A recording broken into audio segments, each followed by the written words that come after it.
umano'y muling kinilig ang mga tagahanga nang maglabas si Kim Chiu ng ilang unseen OTD shots mula sa kanyang UK trip. Makikita rito ang kanyang simple ngunit bongga na look, tampok din ang kanyang House of Little Bunny bag na tila proud na proud niyang dala kahit sa abroad. Ngunit higit na kinawiwilihan ng marami ay ang usap-usapang di umano'y si Paulo Avellino pa rin ang nasa likod ng lente para sa mga larawang ito. Marami sa mga netizen ang nagsabing ramdam daw nila ang kakaibang touch ng kuha. Natural, relaxed, at may kilig factor pa nga. Kaya naman hindi napigilan ng ilan na magbiro na baka raw personal photographer na ni Kim si Paulo.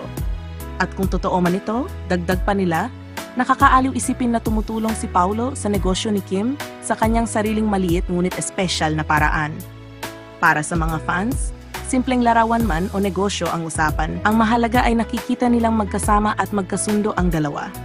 Kaya naman mas dumami ang mga pusong kinikilig at umaasang mas marami pang ganitong mga sweet surprises mula sa kanila sa mga susunod na araw.